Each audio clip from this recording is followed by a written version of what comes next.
Ravi de vous retrouver sur cette tribune de complément d'infos. Bienvenue sur Gabon 24.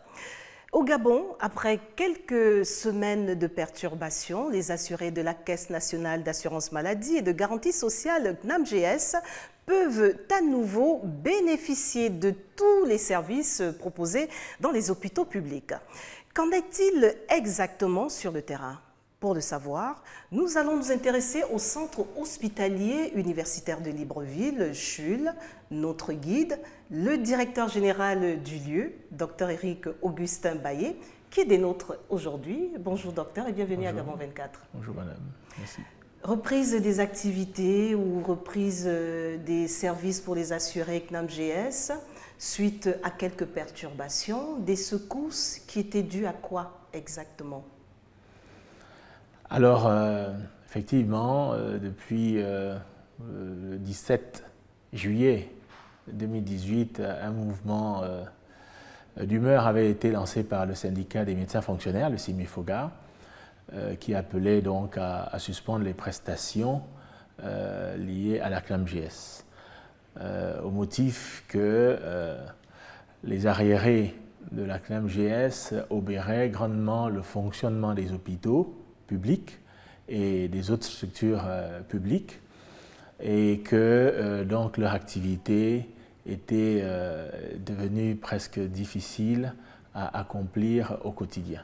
Donc voici ce qui a motivé entre autres ce mouvement. En tout cas, c'est la version officielle du CIMIFOGA. Et la version officielle, on va s'en tenir à elle. Toujours est-il qu'avant cette annonce de la reprise des consultations, il y a eu une assemblée générale des médecins fonctionnaires de votre, on va dire, des hôpitaux publics.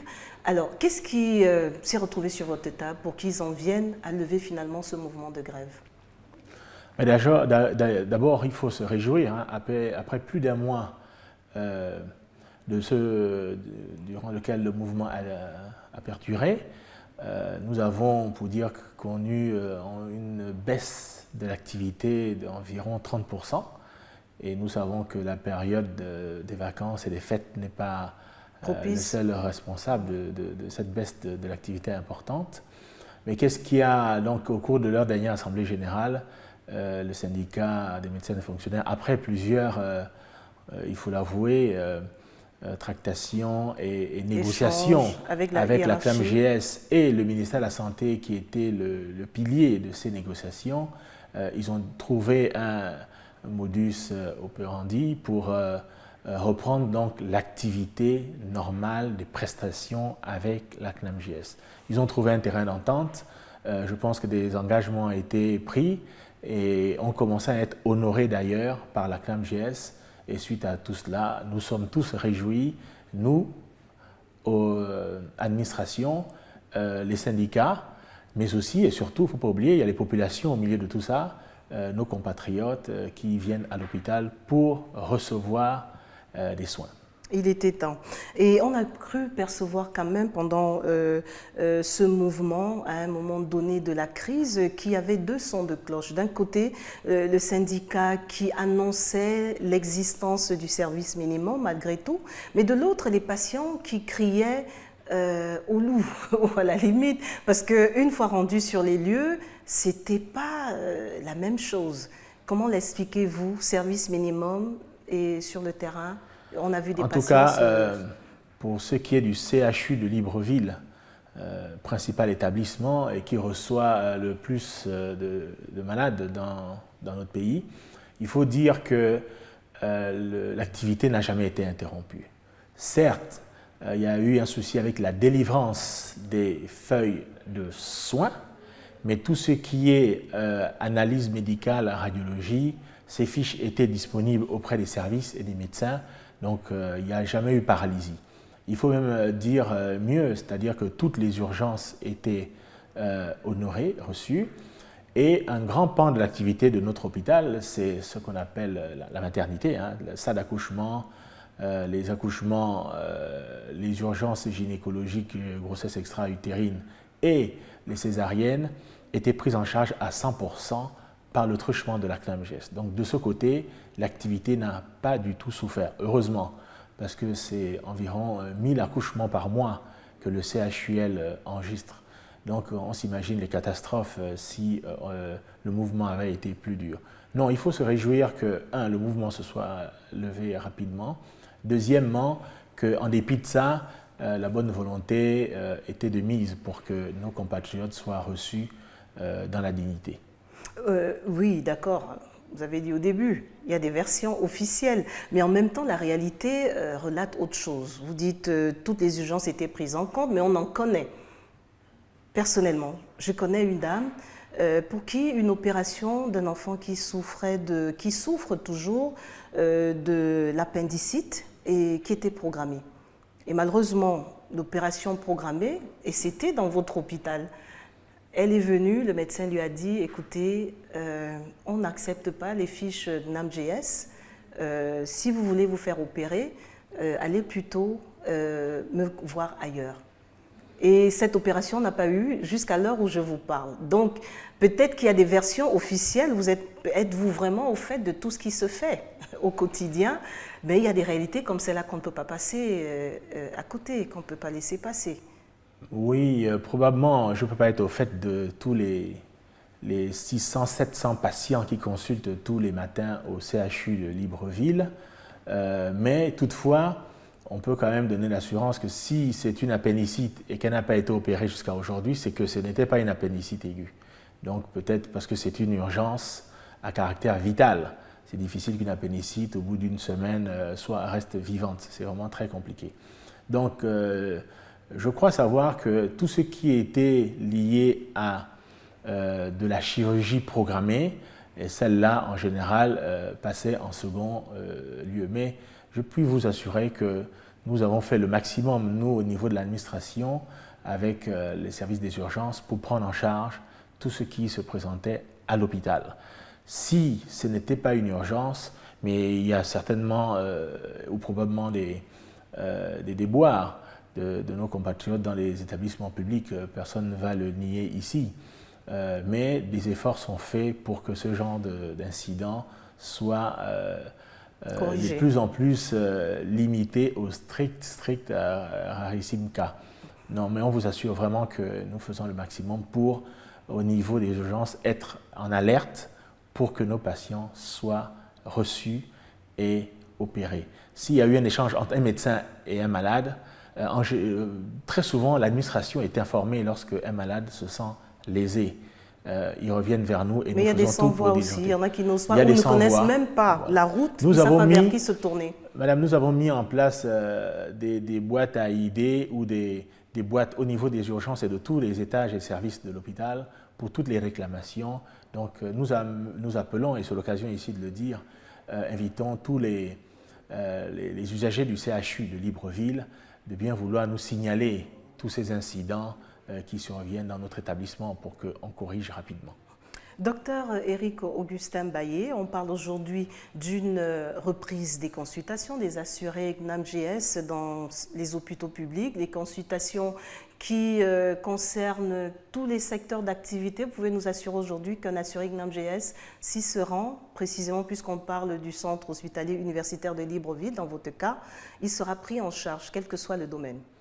Oui, d'ailleurs, vos équipes sont passées sur le terrain dès hier, lundi, mais il faut le dire que l'Assemblée générale du syndicat des médecins fonctionnaires a eu lieu le vendredi dernier, et le vendredi 24, dès le lendemain, nous avons eu une séance de travail avec la CNAMGS pour un rétablissement prompt et imminent de la distribution de ces feuilles de soins qui posaient problème. Et là, je peux vous assurer à fermeté, hier, après avoir fait le tour des services, l'activité est repartie normalement. Donc là, on peut inviter nos usagers qui n'avaient pas pu faire leur contrôle, leur consultation d'usage, de venir à nouveau au CHU de Libreville et dans tous les hôpitaux publics d'ailleurs. Et vous avez bien fait de le dire, parce que chose certaine, c'est que notre rédaction a constaté au centre hospitalier universitaire de Libreville que les assurés de la NAMGS peuvent à nouveau y bénéficier de la totalité des services proposés. J'en veux pour preuve ce reportage signé Linda Gaël Maganga et Alex Signa. La Caisse nationale d'assurance maladie et de garantie sociale reprend la totalité de ses prestations au terme de quelques semaines de perturbations. Dans les structures hospitalières publiques, les agents étaient à pied d'œuvre dès les premières heures de la journée pour recevoir les malades. Nous pouvons nous réjouir de la reprise de l'activité avec la CNAMGS, notamment en ce qui concerne la distribution des feuilles de soins. Il faut dire qu'en dépit du mouvement d'humeur qui avait été lancé par le syndicat des médecins fonctionnaires, c'est-à-dire le CIMEFOGA, l'activité et la collaboration avec la CNAMGS n'étaient jamais totalement paralysées. Subissait surtout ce mouvement, ce sont les consultants, notamment les consultations. Mais tout ce qui est lié notamment à la maternité, à l'accouchement, aux urgences et en général à l'activité, les feuilles d'examen étaient distribuées aux ayants droit. La CNAMGS avait suspendu quelques-unes de ses prestations aux assurés suite à un mouvement d'humeur du syndicat des médecins qui a été levé après une assemblée générale.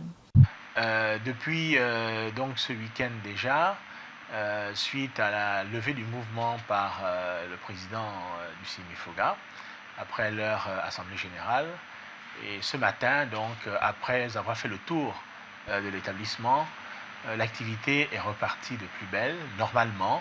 Donc, on lance un appel aux populations qui avaient du mal à revenir à l'hôpital pour des raisons de CNAMGS, donc de venir à nouveau consulter leur médecin, faire leur bilan de santé et leur assurer que l'activité est strictement normale pour le bonheur de tous. La CNAMGS prend en charge les personnes économiquement faibles pour favoriser l'accès aux soins à tous les citoyens et donner un sens à la solidarité au Gabon. Complément d'info, c'est le programme que vous prenez en cours sur Gabon 24 et qui porte sur la reprise des consultations des assurés CNAMGS dans les hôpitaux publics. Pour en parler, le docteur Éric Augustin Baillé, le directeur général du centre hospitalier universitaire de Libreville-Chul, est avec moi depuis le début. Docteur Baillé, dans le reportage, on croit percevoir un langage non verbal. On perçoit un sentiment de soulagement. Qu'est-ce qui soulageait? C'était le docteur qui était soulagé ou bien le directeur du CHUL que vous êtes? Et c'était quoi? Mais c'est les deux, et puis c'est aussi l'homme, parce que nous sommes des humains et nous sommes confrontés à la souffrance et à la détresse des populations au quotidien. Donc il fallait rapidement que ce mouvement soit levé pour que les malades ou les consultants puissent voir de façon normale, reprendre leur circuit normal de l'hôpital. En fait, par-delà tout, nous savons tous que, en dépit d'avoir la CNAMGS, il y a pas mal de patients, de personnes qui n'arrivent même pas à honorer le ticket modérateur. Donc la direction de l'hôpital est sollicitée tous les jours, toutes les heures de la journée pour donner un coup de main à toutes ces familles qui n'arrivent pas à honorer ce ticket modérateur et d'autres soins. Donc pendant cette période de soudure, on va dire, où il n'y avait pas de possibilité d'avoir ces feuilles de soins, donc nous intervenions au quotidien pour soulager. Effectivement. Mais une détresse qui n'est pas que du côté du patient, mais également du côté des médecins, qu'on se le dise, hein, le nerf de la guerre aussi, c'est l'argent.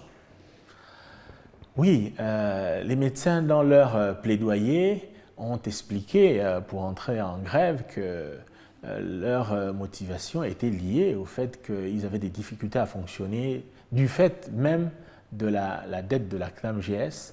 Il ne faut pas oublier et n'occultons pas que la CNAMGS est le premier partenaire de l'hôpital public aujourd'hui.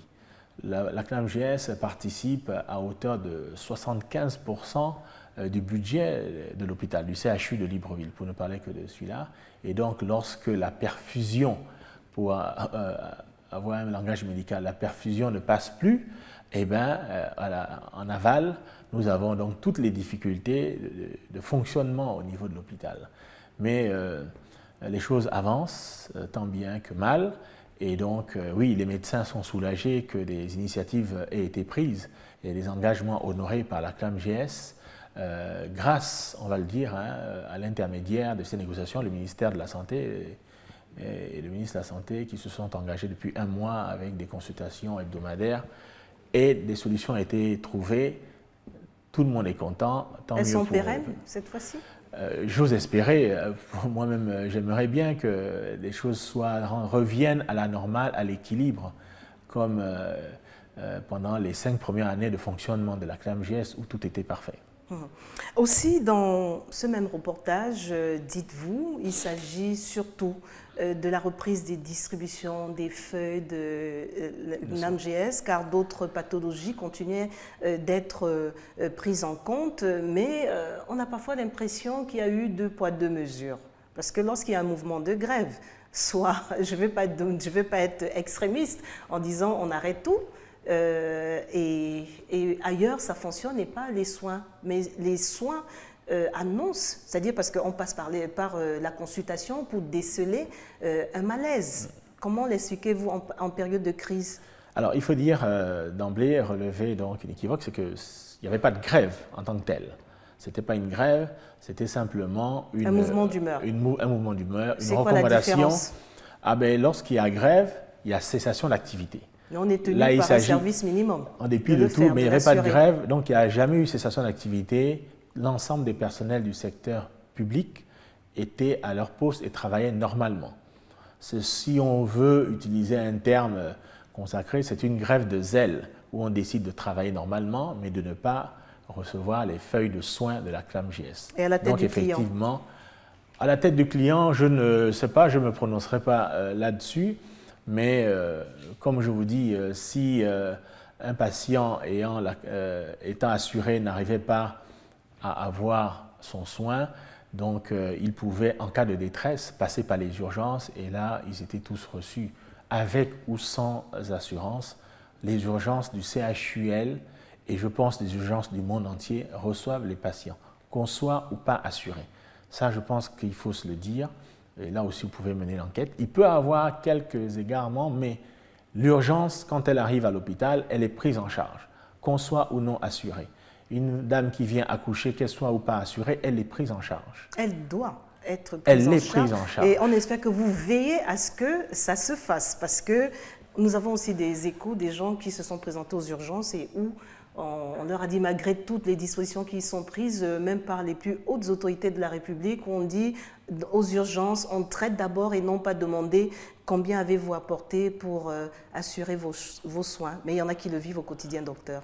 Oui, je crois qu'il faut mettre du bémol dans tout cela. Je dis bien, et j'insiste, aux urgences, tout le monde est reçu. Il y a un circuit normal du patient. Les patients, en cas de détresse, sont reçus. Je ne connais pas. Maintenant, il faut bien comprendre que les urgences sont catégorisées. En urgence extrême, urgence vitale, moyenne urgence, et puis des urgences qu'on peut différer. Alors, parlons-en. Voilà. On reprend les consultations des assurés NAMGS, puisque nous y sommes. Quel est le circuit normal? Un malade qui, au sortir de cet échange, se rend au centre hospitalier universitaire de Libreville, c'est quoi le circuit normal? Alors, le patient, donc, il a plusieurs voies, à savoir, est-ce qu'il vient en urgence, pour une urgence vitale? Est-ce qu'il est transporté par le SAMU, par exemple, en détresse? Est-ce que c'est un patient qui vient pour une consultation ou c'est un patient qui vient pour faire un examen qui a été prescrit par un autre établissement? Dans tous les cas, ce patient va passer par le portail de l'hôpital et va arriver juste à l'entrée à gauche, c'est le bureau des admissions. Et c'est le process dans tous les établissements sanitaires de tous les pays du monde. Nous passons d'abord par un service d'accueil qui sert des admissions et bureau des entrées. S'il vient pour une hospitalisation, il fait ses formalités à ce niveau et il est orienté vers le service d'hospitalisation.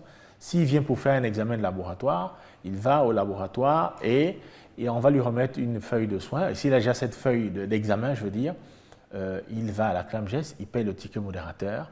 20% ou 10% en fonction de son niveau d'assurance. S'il n'est pas assuré, il suit le même circuit.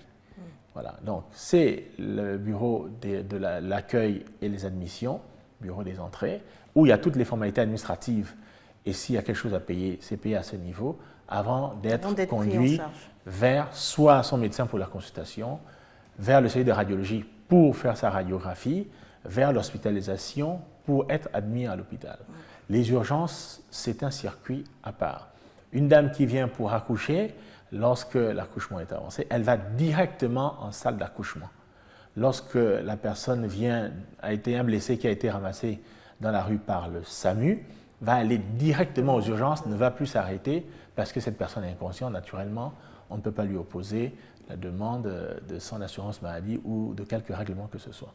C'est la procédure normale, c'est la procédure que nous nous battons pour qu'elle soit respectée par tous.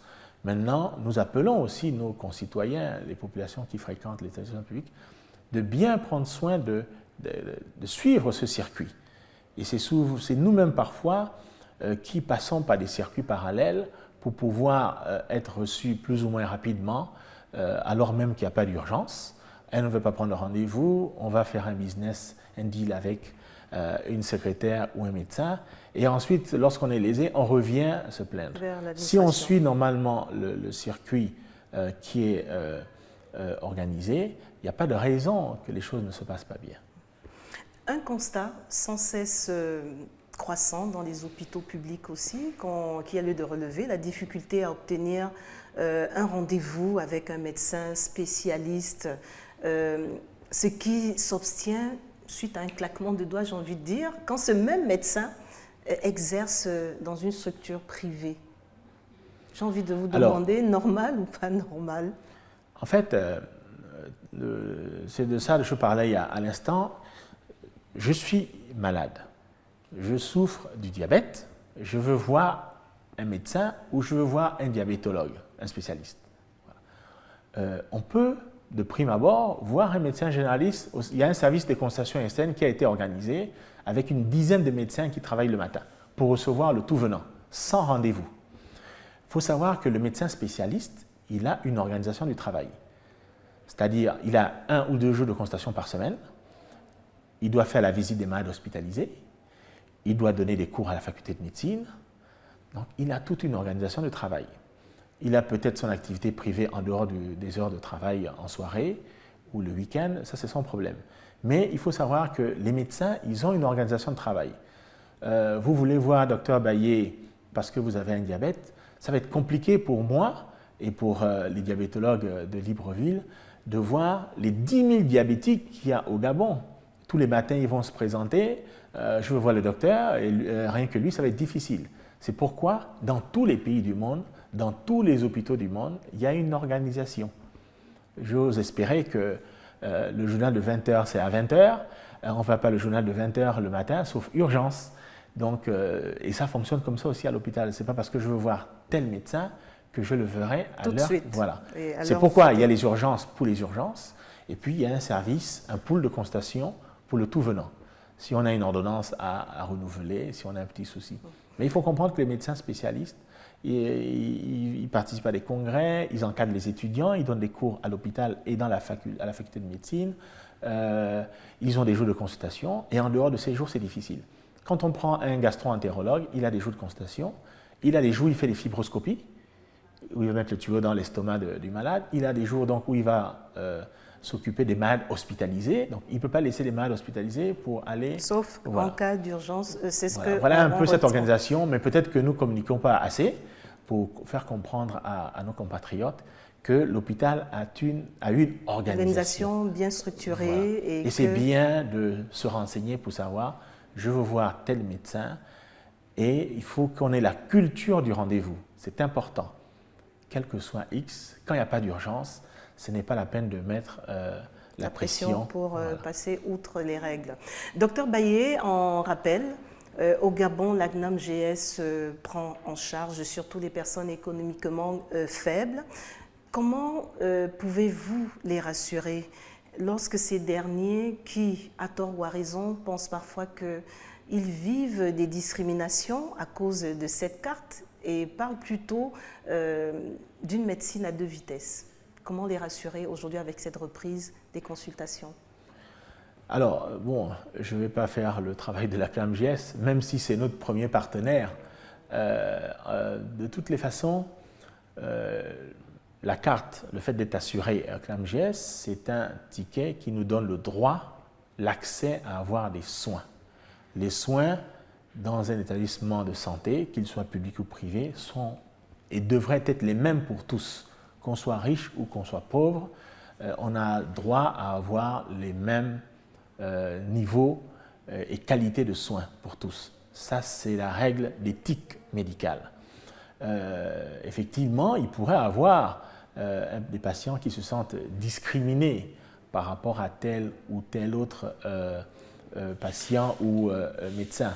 Mais je pense que c'est compliqué dans l'intellect du médecin, dans sa pratique quotidienne, de faire le distinguo sur les patients en fonction qu'ils soient riches ou pauvres, en fonction qu'ils soient gabonais, GEF, gabonais économiquement faible, ou secteur privé. Ou, non, je pense que ça peut être un sentiment ressenti par le patient, mais le médecin s'efforce toujours de donner la bonne information, le bon diagnostic et puis la bonne conduite pratique vis-à-vis du patient. C'est pour ça qu'on a été formés et nous nous attelons à cela. En tout cas, au niveau aussi de l'administration de l'hôpital, on se bat pour que la qualité des soins soit le leitmotiv de l'activité du médecin, de l'infirmière, du brancardier, qu'on soit sensible à la détresse, à la souffrance de nos compatriotes. Alors, s'il y avait juste une phrase à dire à tous ceux et celles qui nous regardent, Dr Bayeux, que pouvons-nous retenir en définitive sur la reprise des consultations des assurés CNAMJS pratiquées dans les hôpitaux publics? Moi, je vais adresser un double message. D'abord aux assurés, oui, que l'hôpital est à nouveau totalement ouvert à nos assurés, aux assurés CNAMJS, mais aussi à tous les patients, comme assurés ou non. Nous les recevrons, comme d'habitude, avec le maximum de qualité possible. Mais aussi, c'est bien comprendre que ce mouvement a permis de voir toute l'importance de la CNAMJS. Sans CNAMJS, c'est vraiment difficile. Sans assurance maladie universelle, c'est très très compliqué de s'en sortir. Qu'on soit fonctionnaire ou sans emploi, secteur privé ou autre, on a bien ressenti le fait que la CNAMJS, c'est important pour, comme lien social, c'est important pour donner l'accès à tous au même niveau de soins. C'est important aussi pour l'hôpital parce que nous, aujourd'hui, c'est notre premier partenaire en termes budgétaires qui participe, je le disais, à près de 75% de notre budget. Donc, c'est un outil que nous devons valoriser, que nous devons consolider, que nous devons améliorer pour l'intérêt de toutes les populations. Merci, Dr Bayeux, de nous avoir accordé un peu de votre précieux temps, de passer sur cette tribune de complément d'infos pour nous éclairer sur cette reprise des consultations des assurés CNAMJS qui n'en pouvaient plus de se voir refoulés des hôpitaux publics pour cause de petits mouvements d'humeur. C'est ce qu'on retient des médecins fonctionnaires. On retient surtout de cet échange que c'est désormais possible de bénéficier de tous les services que vous confère la carte d'assurance CNAMJS dans tous les hôpitaux publics du Gabon. Voilà ce qui met un terme à ce complément d'info du jour. Merci pour votre fidélité. Restez des nôtres. L'information continue sur Gabon 24.